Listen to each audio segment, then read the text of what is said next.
Good afternoon. My name is illustrious Neil Leslie Gilbert Williams Jack's nephew, who is a disciple of an angel, who is messaging today to talk about my opinion, briefly talk about my opinion in this post regarding propaganda issues. Today is Tuesday, the 23rd day of the month of April, year AD 2024, and the time now is 14:45 hours. Propaganda seems and appears to be everywhere in our community, in the private sector, the public sector, and of course in British radio media and British television media, and that includes the channel of those who are incorporated with the British television media and the British radio media. Propaganda seems to be a feature on, I suppose, over 90% of any occurrence of an occasion. I would think that most of what is featured in broadcasting, British broadcasting, and what is associated or incorporated in British broadcasting or with British broadcasters is the propaganda issues, and over 90% propaganda. And if it isn't propaganda, it's produced based on propaganda, with excluding they exclude reference. So just to finalize my post, if I was to give an example of how I would perhaps handle a disciplinary, for example, we would have an appointment set aside.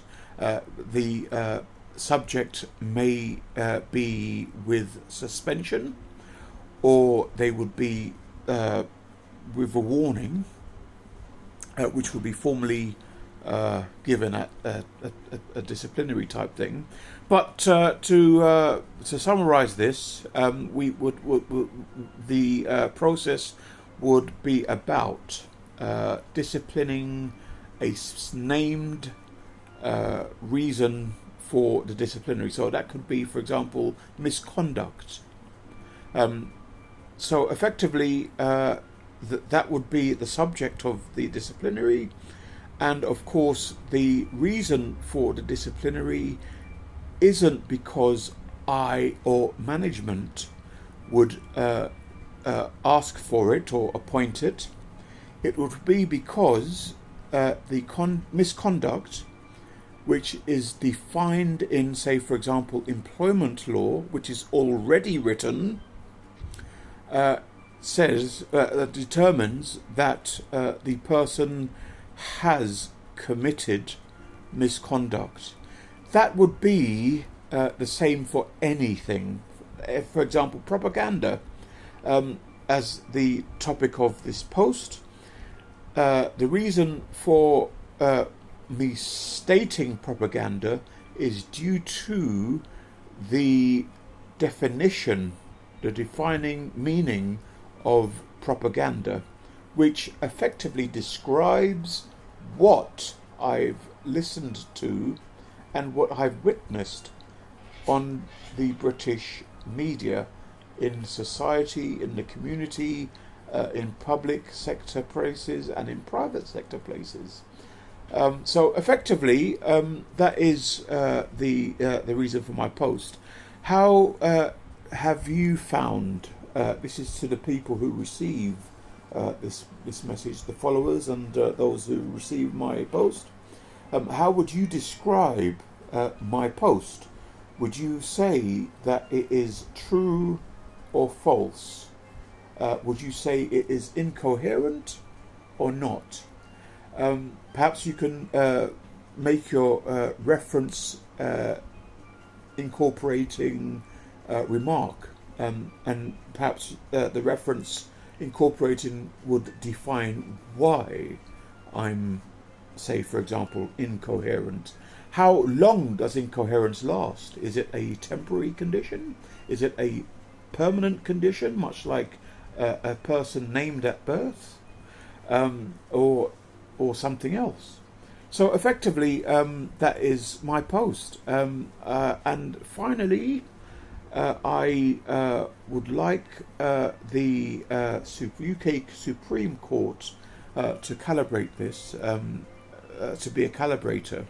Perhaps that could be a major part of restoration of a referenceable, or that there isn't such a word as referenceable, but a reference incorporating economy, the British economy, which effectively could impact Parliament and law, in the canon law, in the civil law, and in common law, and effectively then authenticate the right for Great British politics, Great British law, to play a major impact on the world, international politics, and international law, where we could say, right, we're thorough here, especially in the countries or continents where the law is similar.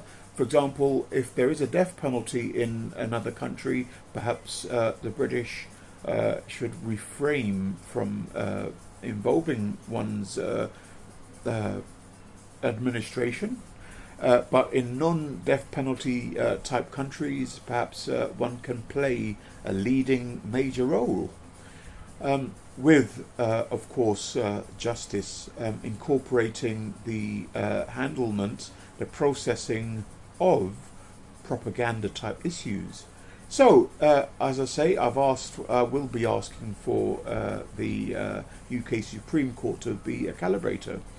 Otherwise, please do comment, and wishing you all well. Goodbye.